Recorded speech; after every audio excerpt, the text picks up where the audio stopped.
Apocalipse. Por que ter medo se a mensagem é de esperança? A simples menção da palavra Apocalipse faz o coração da humanidade acelerar em um compasso de terror. Durante séculos, fomos condicionados a olhar para o horizonte esperando fogo, bestas surgindo dos mares e o colapso de tudo o que conhecemos. Essa é a imagem que venderam a você. O fim, o castigo, o silêncio absoluto. Mas pare e respire fundo agora. E se eu lhe dissesse que o maior medo da nossa era está baseado em um erro de interpretação? E se o livro que você evita ler à noite não for um roteiro de destruição, mas sim o mapa mais belo de esperança já deixado para nós? Você carrega um peso que não é seu. O peso de um medo fabricado por quem não entendeu a visão de um homem solitário em uma ilha de pedra. Vamos viajar em espírito até a ilha de Patmos. Lá o apóstolo João não viu o fim do mundo como um filme de horror projetado para causar pânico. Ele viu algo que estava oculto aos olhos comuns.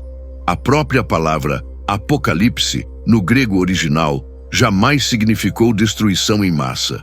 Ela significa revelação. O ato de tirar o véu, descobrir o que estava escondido. Pense comigo por um instante. Quando tiramos o véu de uma obra de arte ou a cobertura de um presente valioso, não é para destruí-lo, mas para revelar sua verdadeira face. João não estava narrando o apagar das luzes da história humana, mas o acender de uma chama que jamais se extinguirá. O medo que você sente é apenas a sombra projetada pela falta de compreensão sobre o que realmente está por vir. Hoje, nós vamos dissipar essa sombra juntos. Não olharemos para monstros, mas para a mensagem que foi esquecida propositalmente. Prepare sua mente e seu espírito, pois o que está prestes a ser revelado mudará para sempre a forma como você enxerga o futuro e a si mesmo. Não estamos caminhando para a morte, mas para o despertar de uma nova realidade onde o medo não tem lugar. A profecia oculta de João não é sobre como morreremos, mas sobre como viveremos a plenitude que nos foi prometida desde o princípio dos tempos. Abra os olhos da sua alma, pois o véu está prestes a ser rasgado. Precisamos parar e realizar uma arqueologia profunda no terreno da nossa linguagem para compreender onde nos perdemos. A confusão começa na própria palavra que dá título ao livro. No grego koiné, a língua franca do Mediterrâneo antigo usada por João, o termo é apocalipsis. Sinta o peso e a textura dessa palavra. Ao longo dos séculos, a cultura ocidental, movida por uma necessidade quase mórbida de controle pelo medo, sequestrou esse termo. Hoje, quando você ouve Apocalipse, sua mente é imediatamente inundada por imagens de destruição nuclear, pandemias globais, o colapso dos mercados financeiros e o fim da vida biológica na Terra. Hollywood e a literatura de ficção científica fizeram um trabalho excelente em convencer você de que Apocalipse é sinônimo de aniquilação total. Mas isso é uma mentira. Uma mentira repetida tantas vezes que se tornou uma verdade indiscutível em seu subconsciente. A verdade técnica, histórica e espiritual é radicalmente oposta. Apocalipse é um termo composto que descreve um movimento muito específico, o ato de retirar um véu que encobre algo. Imagine uma estátua magnífica coberta por um pano grosso e empoeirado no centro de uma praça. Enquanto o pano está lá, ninguém sabe o que existe por baixo. Pode ser um monstro, pode ser nada, pode ser um tesouro. O ato de puxar esse pano e deixar a luz do sol bater no mármore esculpido é o Apocalipse. Não é a destruição da estátua, é a revelação da sua verdadeira forma. No contexto cultural judaico do primeiro século, essa palavra evocava uma imagem ainda mais terna e poderosa: o casamento. Durante a cerimônia nupcial antiga, a noiva permanecia velada. O momento culminante, o apogeu da celebração, era o Apocalipse, quando o noivo removia o véu e contemplava a face daquela que ele amava. Agora sem barreiras, sem mistérios, em total intimidade e conhecimento mútuo. Pergunte a si mesmo agora, no silêncio da sua consciência, como foi que transformamos o momento mais íntimo e revelador de um casamento divino em um filme de terror sangrento? A resposta não está no texto de João, mas no coração humano. O ser humano teme o que não pode controlar. E o encontro com o divino, a verdadeira revelação da realidade espiritual, é o momento supremo de perda de controle. Preferimos criar monstros que podemos combater com armas e muralhas do que encarar a luz absoluta que desnuda nossas intenções mais secretas. O medo do Apocalipse é, na verdade, o medo de sermos vistos como realmente somos. É o medo de que, quando o véu da realidade material for retirado, não tenhamos onde nos esconder. Por isso, projetamos fogo e enxofre para fora, para não termos que lidar com a luz que quer entrar. Para entender a profundidade disso, você precisa se transportar para o cenário real onde essa visão foi recebida. Esqueça as catedrais confortáveis e os estúdios de gravação modernos. Estamos falando de Patmos, uma ilha rochosa, batida pelo vento e pelo sal, no meio do mar Egeu. Não era um retiro espiritual, era uma colônia penal romana.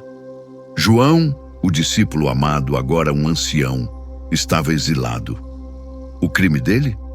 Pregar uma verdade que ameaçava a soberania absoluta do imperador Domiciano.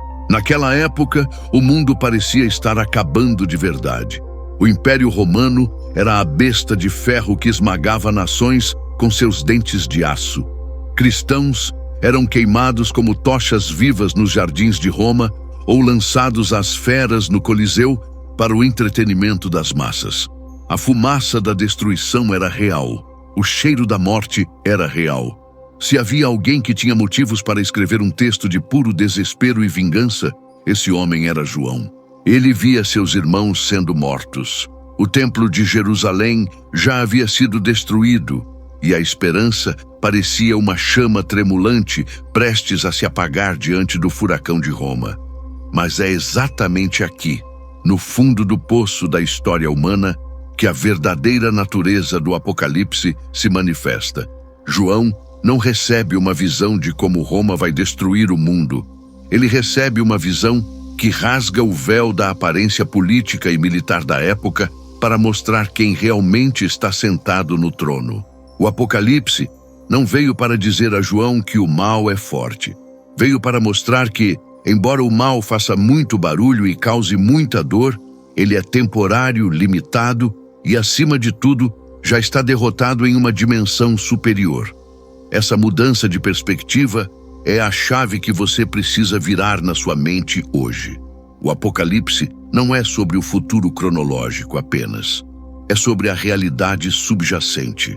É sobre ter olhos para ver que, por trás do caos da economia, por trás das guerras que aparecem no seu telejornal, por trás da doença e da crise familiar que você enfrenta, existe um trono que não está vazio. O livro foi escrito para consolar cristãos aterrorizados, mostrando-lhes que o que eles viam com os olhos físicos, o poder invencível de Roma, era uma ilusão temporária, um véu, e que a realidade eterna, o reino de Deus, estava ali, firme, operante e vitoriosa. Quando você entende isso, o medo de o que vai acontecer amanhã começa a perder força, porque você percebe que a revelação não é sobre a data do fim do mundo, mas sobre a certeza de quem segura o mundo nas mãos. É o convite para parar de olhar para a tempestade e começar a olhar para aquele que caminha sobre as águas. 2. Você vive em uma cultura obcecada pelo tempo cronológico. Desde que nascemos, somos treinados a olhar para o relógio, a marcar datas no calendário, a planejar a aposentadoria, a prever o clima. Essa obsessão linear é a armadilha que nos impede de compreender a profundidade da profecia de João. Quando a maioria das pessoas abre o livro da Revelação, elas estão procurando um cronograma. Elas querem saber a data, o ano, a sequência exata dos eventos catastróficos. Querem saber quem é o anticristo na política atual, qual país representa qual besta e quando exatamente o céu vai se abrir. Mas eu preciso lhe dizer algo que pode frustrar o seu ego, mas que vai libertar o seu espírito. A profecia bíblica não é futurologia. João não era um vidente tentando acertar os números da loteria da história. No entendimento antigo, sagrado e profundo, um profeta não é apenas alguém que prevê o futuro. Essa é uma visão infantil e superficial. O profeta é aquele que diagnostica o presente com uma clareza tão brutal que consegue ver as consequências inevitáveis das nossas ações. A profecia é uma leitura da estrutura moral da realidade. João não estava lhe dando uma data para o fim do mundo. Ele estava lhe dando uma lente para enxergar como o mundo funciona em qualquer época. Ele estava descrevendo padrões, não apenas eventos únicos. Quando ele fala de Babilônia, a grande meretriz, ele não está falando apenas de uma cidade antiga que já virou pó. Ele está falando de um sistema, o sistema de sedução pelo poder, pelo dinheiro, pelo luxo que entorpece a consciência humana. Babilônia existe hoje. Ela está nas telas que nos hipnotizam, no consumo desenfreado que devora o planeta, na ganância que coloca o lucro acima da vida. O erro trágico que gera o medo é a leitura literal de símbolos espirituais. Quando João descreve bestas com 7 cabeças e 10 chifres subindo do mar, a mente moderna, educada por filmes de ficção, imagina monstros biológicos, algo como dinossauros mutantes atacando cidades. Isso gera terror, mas não gera sabedoria. Na linguagem apocalíptica, uma besta é um império, um sistema de poder desumanizado. As cabeças são as autoridades, os chifres são a força militar e coercitiva. O mar é a massa turbulenta da humanidade instável. O que João está descrevendo não é um filme de monstros, é a realidade política e social de qualquer império que se levanta contra a dignidade humana e contra o divino. Foi Roma no passado. Foram os regimes totalitários do século XX. E podem ser as corporações sem alma ou governos tiranos do nosso tempo. A profecia é um alerta contínuo. Sempre que o homem tenta se fazer Deus e dominar o outro pela força, ele se torna uma besta. Ao entender isso, o medo do monstro que virá desaparece e dá lugar a uma responsabilidade urgente sobre o monstro que já está aqui. E mais assustador ainda, o monstro que pode estar dentro de você. Essa é a virada de chave espiritual que poucos têm coragem de fazer. É fácil apontar o dedo para um anticristo externo, para um líder político que odiamos e dizer, lá está a besta. Mas a sabedoria oculta de João nos força a olhar no espelho. A marca da besta, que tanto apavora com teorias sobre chips e códigos de barras, simboliza, na verdade, a quem você pertence mentalmente e praticamente. Ter a marca na testa significa que seus pensamentos são moldados pelo sistema do mundo. Ter a marca na mão significa que suas ações servem a esse sistema. A verdadeira batalha do Apocalipse não é uma guerra nuclear entre países. É a guerra pela sua consciência. Perceba como a mensagem muda de tom. Deixamos de ser vítimas passivas, esperando um cataclismo inevitável, e nos tornamos agentes ativos na história. A profecia deixa de ser sobre o que vai acontecer comigo e passa a ser sobre quem eu escolho ser enquanto tudo isso acontece. João nos convida a resistir, não com armas, não com violência, pois isso seria usar as ferramentas da própria besta. A resistência que ele propõe é a da fidelidade à verdade, da compaixão em tempos de ódio, da integridade em tempos de corrupção. O Apocalipse é o manual de sobrevivência da alma em tempos sombrios. Ele nos ensina a identificar a mentira, mesmo quando ela se veste de verdade, e a reconhecer o mal, mesmo quando ele promete segurança e prosperidade. Você tem olhado para as sombras projetadas na parede e gritado de medo, achando que são monstros reais. João acende a luz e mostra que as sombras são criadas por ídolos que nós mesmos construímos. O ídolo do poder, da segurança material, do egoísmo. A profecia oculta é, portanto, um chamado ao despertar. O mundo não vai acabar porque Deus está irado e perdeu a paciência. O mundo como o conhecemos, o mundo da injustiça, da dor e da morte, precisa acabar para que o mundo da vida verdadeira possa emergir. E esse processo não é de destruição gratuita, é de parto. Dói, há sangue, há gritos, há contrações violentas. Mas o propósito final não é a morte da mãe nem do bebê. O propósito é a vida. O medo que sentimos é a dor do parto de uma nova consciência. Se você foca apenas na dor, você se desespera. Mas, se você foca no nascimento, a esperança se torna inabalável. Chegamos agora ao epicentro do terremoto espiritual que João vivenciou, o momento exato onde a lógica humana é despedaçada para dar lugar à sabedoria divina. Existe uma cena no livro, especificamente no capítulo 5, que contém a chave mestra para dissolver o seu medo.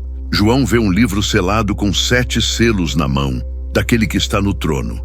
Esse livro representa o destino da humanidade, o sentido da história, a resolução de toda a dor e injustiça. Mas há um problema terrível. Ninguém em todo o universo é digno de abrir o livro. Nem anjos, nem reis, nem sábios. Ninguém tem a autoridade moral para desatar a história humana. Diante disso, João faz algo que muitos de nós fazemos no silêncio dos nossos quartos. Ele chora. Ele chora convulsivamente. É o choro de quem olha para o mundo e não vê saída, não vê sentido. Apenas um ciclo interminável de sofrimento sem propósito. É nesse instante de desespero absoluto que um dos anciãos diz a João: "Não chores. Eis que o leão da tribo de Judá venceu para abrir o livro." Pare e segure essa imagem na sua mente. O leão, o rei da selva, o predador máximo, a imagem da força bruta, da soberania que estraçalha os inimigos. João e todos nós fomos treinados a esperar um Deus que age como um leão. Esperamos que o divino intervenha na história com poder militar, destruindo os maus, quebrando as pernas dos opressores e impondo a justiça pela força. O nosso ego deseja um leão para nos vingar. O nosso medo exige um leão para nos proteger. João se vira, esperando ver essa fera magnífica e aterrorizante rugindo no centro do trono. Mas aqui acontece a reviravolta mais chocante de toda a literatura sagrada. O segredo que, se você compreender, mudará sua vida agora. Quando João se vira para ver o leão, o que ele vê? Ele vê um cordeiro, e não um cordeiro qualquer, mas um cordeiro como que havendo sido morto. Um animal pequeno, frágil, marcado por feridas mortais, em pé no centro do poder cósmico. Você consegue captar a ironia divina? A profecia oculta nos diz que o verdadeiro poder que governa o universo não é a força do leão que mata, mas a força do cordeiro que se entrega. A vitória final não vem pela espada, que derrama o sangue do inimigo, mas pelo amor que derrama o próprio sangue para curar o inimigo.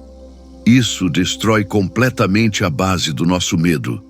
Temos medo do apocalipse porque achamos que será o triunfo da violência. Achamos que a besta, o sistema de dominação e força, é a coisa mais poderosa que existe. Olhamos para os governos tirânicos, para as armas nucleares, para o poder do dinheiro e pensamos: como podemos vencer isso? A resposta de João é perturbadora. Você não vence a besta tentando ser uma besta maior. Você vence seguindo o cordeiro. O Apocalipse revela que a força bruta é, na verdade, fraqueza disfarçada. A violência é o refúgio dos incompetentes espirituais. O verdadeiro poder, aquele que rompe os selos da história e traz o novo mundo, é o sacrifício, a verdade, a integridade e o amor incondicional. O medo que você sente vem da crença de que, para sobreviver, você precisa estar no topo da cadeia alimentar. O mundo diz: seja um lobo ou será devorado. O sagrado mistério diz: o cordeiro já venceu os lobos, não lutando contra eles, mas elevando-se acima da lógica da predação. A profecia de João nos convida a uma mudança radical de mentalidade. Se o centro da realidade é um cordeiro imolado, então o sofrimento não é um sinal de derrota final. As suas cicatrizes não são sinais de vergonha, são medalhas de honra. O mal pode ferir o corpo, pode tocar nas finanças, pode abalar a saúde, mas não pode tocar na essência de quem está alinhado com o amor sacrificial. A esperança que brota aqui não é um otimismo tolo de que tudo vai dar certo magicamente. É uma esperança robusta, forjada no fogo, de que mesmo que tudo dê errado aos olhos do mundo, a vitória já foi decidida em uma dimensão superior. A esperança do Apocalipse é a certeza de que a mansidão herdará a terra, não a arrogância. Enquanto as bestas da história devoram umas às outras em ciclos intermináveis de guerras e disputas de poder, o Cordeiro e aqueles que o seguem permanecem de pé. Eles atravessam a grande tribulação não porque fugiram dela, mas porque a venceram por dentro. Eles não permitiram que o ódio do mundo transformasse seus corações em pedra. Portanto, a mensagem oculta para você hoje é: pare de tentar controlar o incontrolável com a força do seu braço. Pare de adorar a imagem da força e do sucesso a qualquer custo. Isso é a adoração da besta.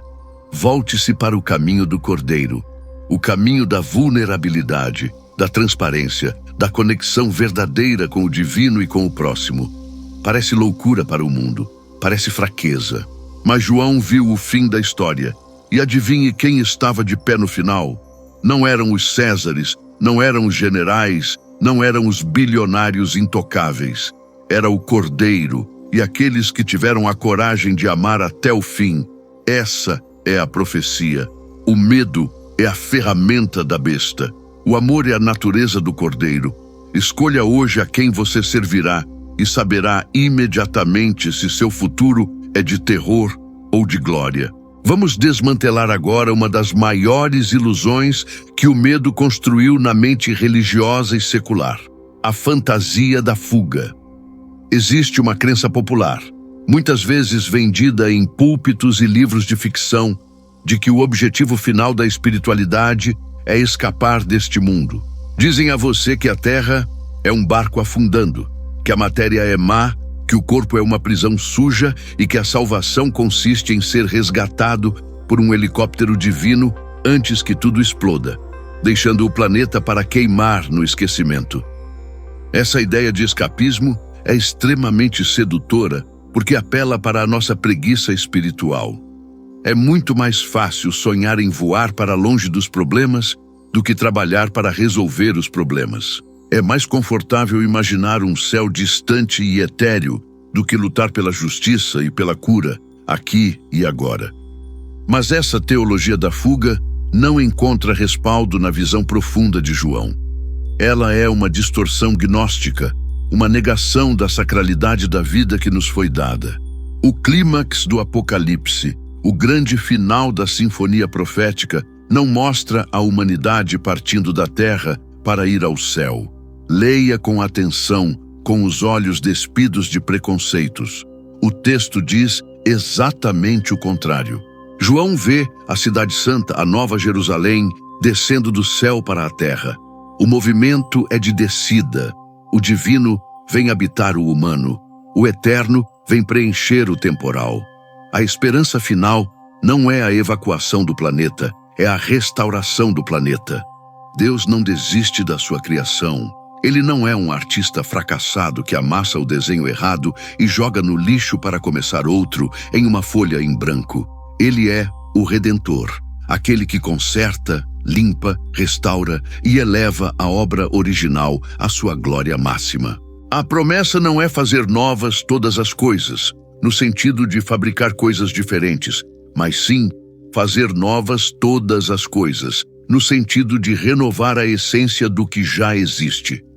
E quanto ao fogo, o terrível lago de fogo que assombra os pesadelos de tantos, aqui precisamos novamente da sabedoria antiga para não cairmos na infantilidade literal.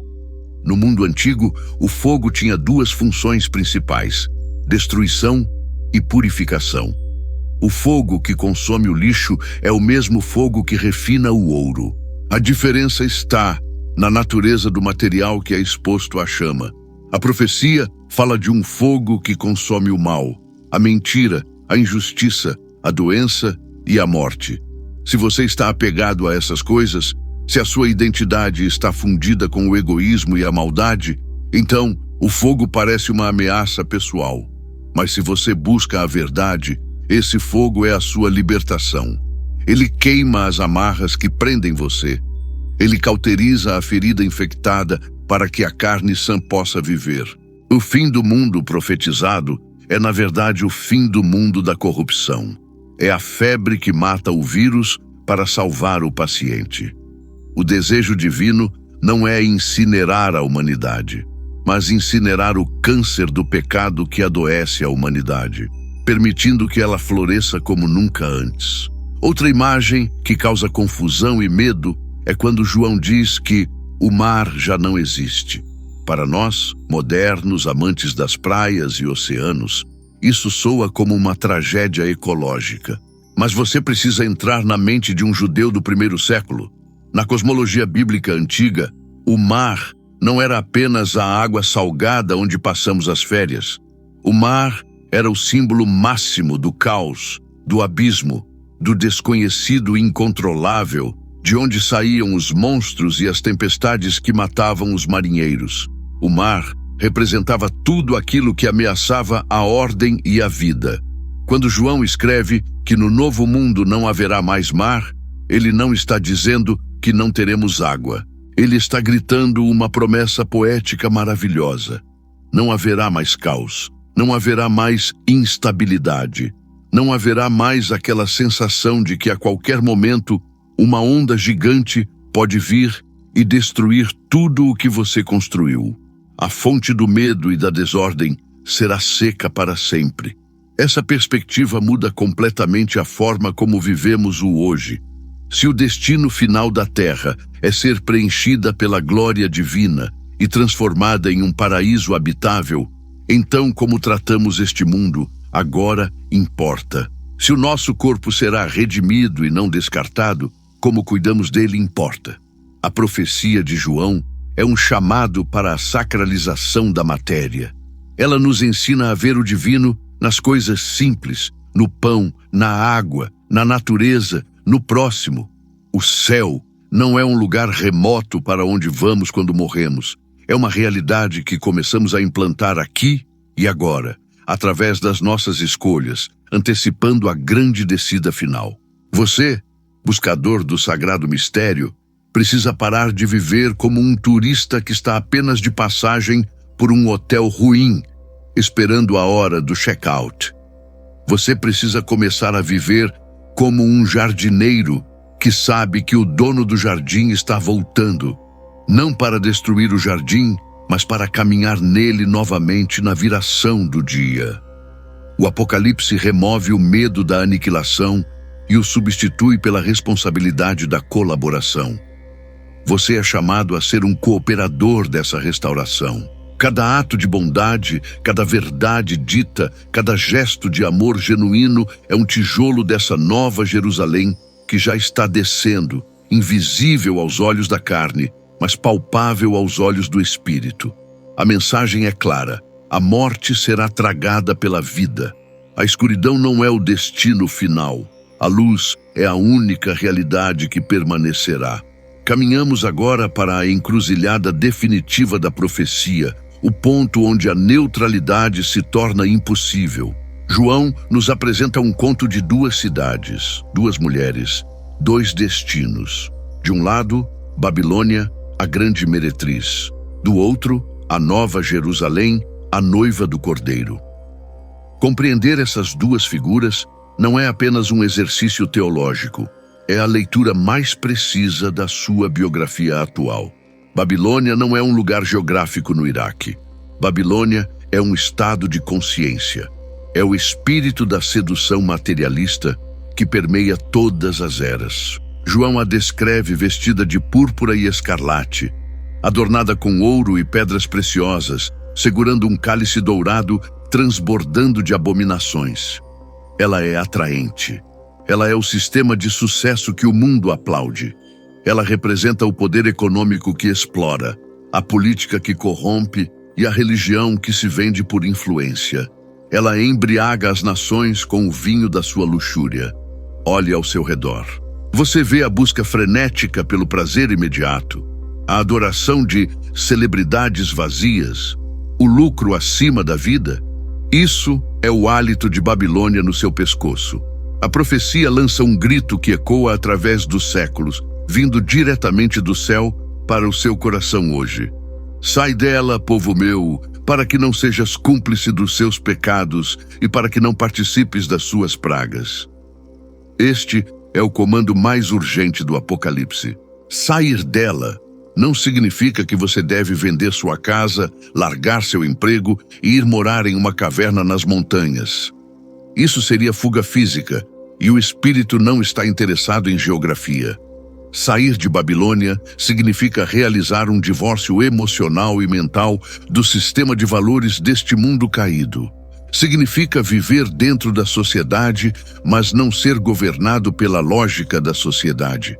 É recusar-se a medir seu valor pelo saldo bancário. É recusar-se a tratar pessoas como mercadorias. É recusar-se a sacrificar sua integridade no altar da conveniência. Enquanto você estiver emocionalmente apegado ao sucesso que Babilônia oferece, você terá medo do Apocalipse, porque o Apocalipse é a queda de Babilônia. Quando João descreve a queda dessa grande cidade, ele pinta uma cena dramática. Os reis da terra e os mercadores do mundo choram e se lamentam. Por que eles choram? Não é porque amavam as pessoas, mas porque ninguém mais compra as suas mercadorias. O colapso do sistema ilusório é uma tragédia para quem lucra com a ilusão, mas é uma libertação para quem era escravo dela. Se o seu tesouro está em Babilônia, seu coração quebrará junto com ela. Mas se você já saiu dela em espírito, a queda desse sistema corrupto não será o seu fim. Será o início da sua verdadeira liberdade. O medo que você sente hoje ao ver as notícias sobre crises globais é, muitas vezes, o medo de perder o conforto que Babilônia lhe proporciona. A profecia convida você a transferir seus investimentos. Tire sua segurança daquilo que pode ruir em uma hora e coloque-a naquilo que é eterno. Em contraste absoluto com a meretriz embriagada, surge a noiva. A Nova Jerusalém não desce pronta como um objeto manufaturado. Ela é descrita como uma noiva ataviada para o seu esposo. A beleza dela não vem de joias roubadas ou da exploração alheia, mas da justiça dos santos. Cada ato de bondade que você pratica, cada momento de perdão, cada verdade defendida, tece o linho finíssimo que veste essa nova realidade. Babilônia opera na base da sedução e da compra. A Jerusalém Celestial opera na base da intimidade e da doação. O destino final da história humana é um casamento, não um funeral cósmico, mas as bodas do Cordeiro, a união perfeita entre o Criador e a criatura, entre o céu e a terra. A pergunta que a profecia coloca diante de você nesta etapa não é quando o mundo vai acabar, mas sim, a qual cidade você pertence. Você é um cidadão de Babilônia, viciado no vinho do materialismo e apavorado com a ideia de perder seus brinquedos? Ou você é um cidadão da Nova Jerusalém, vivendo como um peregrino que sabe que sua verdadeira pátria é o amor? O medo desaparece quando percebemos que o julgamento de Babilônia é, na verdade, a justiça sendo feita em favor dos oprimidos. A destruição da mentira é a única maneira de a verdade reinar. A queda do egoísmo é o pré-requisito para o reinado do altruísmo. Portanto, o convite do Apocalipse é um chamado à lucidez. Olhe para o sistema que promete felicidade através do consumo e veja o cálice de veneno que ele esconde. Olhe para o caminho do Cordeiro, que parece loucura e sacrifício, e veja a vida inquebrável que ele oferece. Sai dela, povo meu. Desconecte-se da matriz do medo. Pare de buscar a aprovação de um mundo que está condenado pela própria podridão. Construa dentro de si mesmo o templo onde a verdade habita. Quando você faz essa transição interna, quando você muda sua cidadania espiritual, as notícias lá fora podem piorar, as bestas podem rugir, os mercados podem cair, mas dentro de você haverá uma paz que excede todo o entendimento. Você estará seguro, não porque construiu um bunker de concreto, mas porque construiu sua casa sobre a rocha que Babilônia jamais poderá derrubar. O fim do mundo velho é apenas o parto do mundo novo, que você já começou a habitar em seu coração.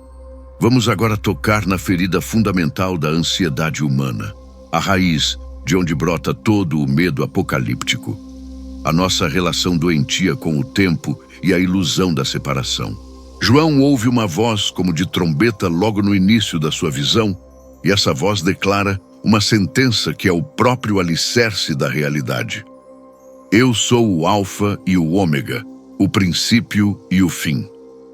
Você já ouviu isso 1000 vezes, mas permitiu que essa verdade penetrasse a medula dos seus ossos.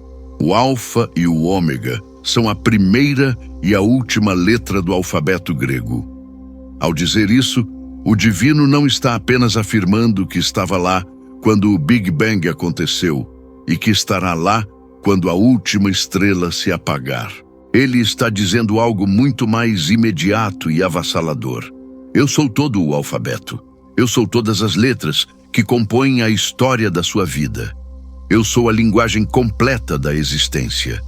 Não existe um único momento, uma única vírgula na história do universo ou na sua biografia pessoal, onde a presença divina esteja ausente. O medo do futuro, esse terror do fim dos tempos, nasce da crença equivocada de que Deus está lá no final da linha de chegada, esperando para nos julgar, mas que agora, no meio da corrida, estamos sozinhos, abandonados à própria sorte num mundo hostil. O Apocalipse destrói essa ilusão linear. A profecia revela que o eterno envolve o tempo. Ele é aquele que era, que é e que há de vir. Note a ordem gramatical que desafia a lógica.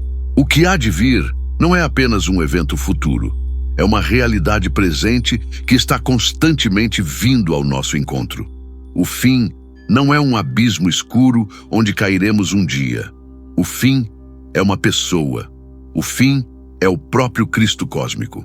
Caminhar em direção ao futuro não é caminhar em direção ao vazio. É caminhar para dentro do abraço que já nos sustenta. Pense na profundidade libertadora disso. Se o Alfa e o Ômega são o mesmo ser, então o final já está garantido no princípio. O destino não é uma dúvida, é uma consumação. Quando você entende que o Criador é também a finalidade de tudo, o medo do caos intermediário perde a sua força venenosa. É como atravessar uma tempestade em um navio inafundável guiado pelo próprio inventor do oceano. As ondas batem, o vento uiva, o estômago embrulha, mas a estrutura do navio é feita de eternidade. O Apocalipse nos ensina a navegar o durante, com a paz de quem já conhece o depois. A profecia oculta de João é o antídoto para a ansiedade crônica do século XXI. Ela nos diz: pare de tentar prever o futuro e comece a confiar no detentor do futuro. E aqui entramos em um mistério ainda maior, simbolizado pela porta aberta no céu, que João vê no capítulo 4. Ele é convidado: sobe aqui. essa porta não é um portal para fugir da terra na hora da morte.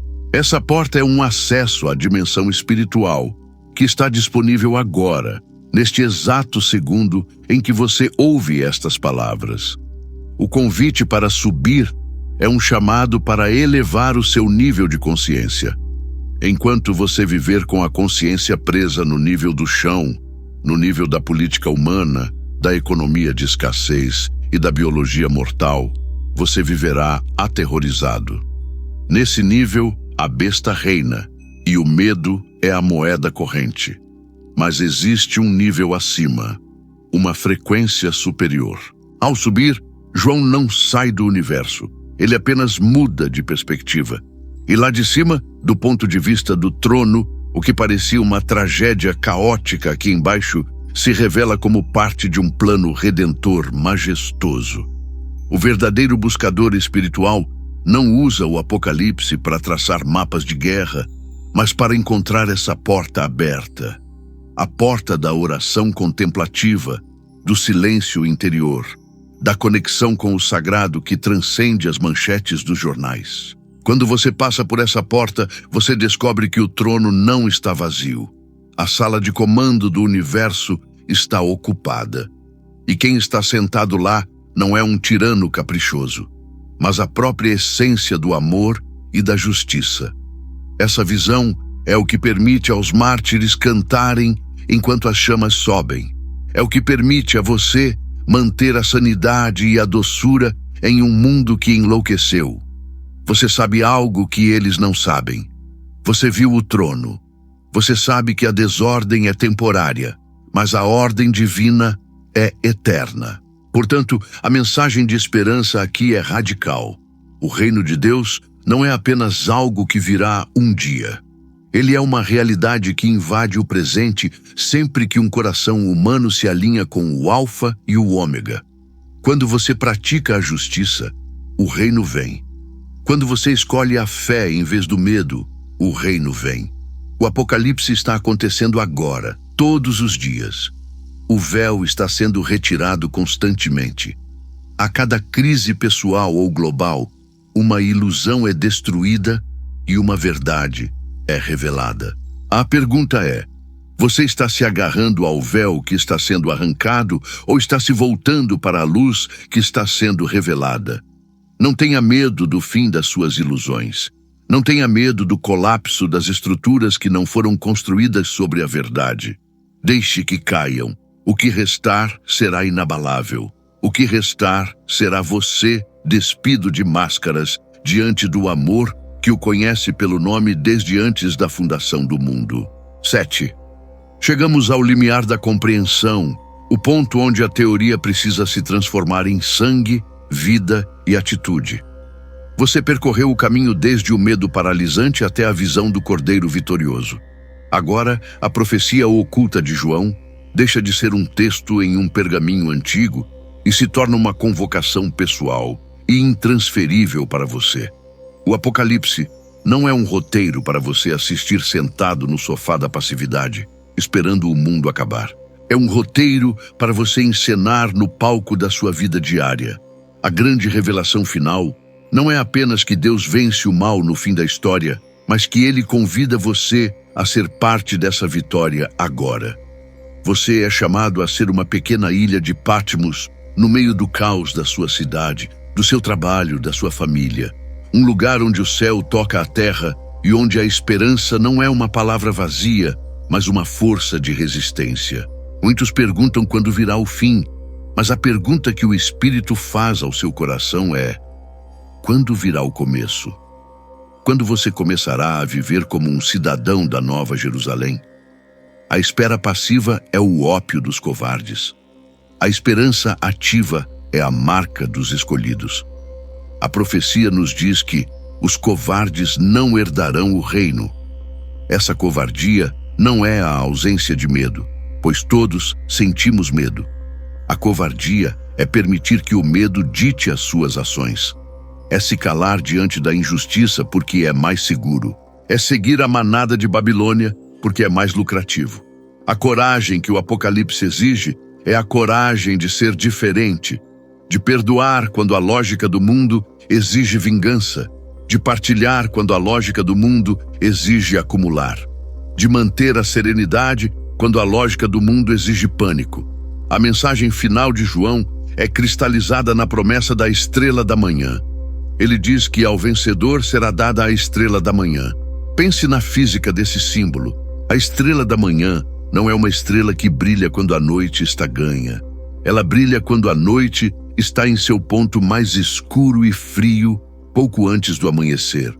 Ela é a garantia de que o sol está chegando, mesmo quando ninguém mais consegue vê-lo.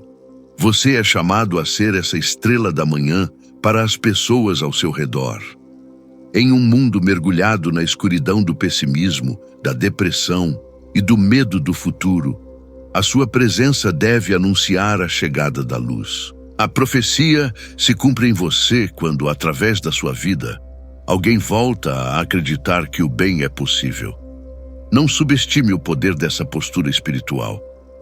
O Apocalipse nos mostra que as grandes mudanças não vêm dos centros de poder humanos, mas das margens, dos exilados, dos que oram em cavernas, dos que amam em silêncio. O Império Romano caiu. As bestas da história viraram pó, mas as palavras daquele prisioneiro em Patmos continuam a alimentar a alma da humanidade 2000 anos depois. Isso prova que a verdade é indestrutível. O medo e a esperança são as duas lentes disponíveis na mesa da sua existência. Se você colocar a lente do medo, verá bestas, conspirações e morte em cada esquina. Se você colocar a lente da esperança profética, verá Deus trabalhando nos escombros, verá o Cordeiro guiando a história e verá oportunidades de amar, onde outros só veem motivos para odiar. A escolha final é sua. O livro da Revelação termina com um convite aberto. Quem tem sede, venha, e quem quiser, tome de graça da água da vida. Não há portões trancados na Nova Jerusalém, exceto aqueles que nós mesmos trancamos por dentro com nossa descrença e amargura. A água da vida flui agora. A cura para as nações está disponível agora. O fim do mundo do medo é o começo do mundo da graça. Saia deste vídeo não como quem aprendeu uma nova teoria teológica, mas como quem recebeu uma nova patente espiritual. Você é um agente da restauração. Onde houver caos, leve a ordem do amor. Onde houver a marca da besta, imprima o selo do Cordeiro. O grande segredo, a profecia oculta que tantos buscam em códigos complexos, é, na verdade, assustadoramente simples. O amor venceu. O amor vence. O amor vencerá. Não o amor romântico e frágil, mas o amor que se sacrifica e, por isso, governa. Leve essa certeza como um escudo. Quando as notícias gritarem terror, sussurre para sua alma: o trono está ocupado. Quando a sombra da morte se aproximar, lembre-se, a vida é a última palavra. O mistério foi revelado, o véu foi rasgado, o medo acabou. Agora, a verdadeira história começa, e ela começa com você.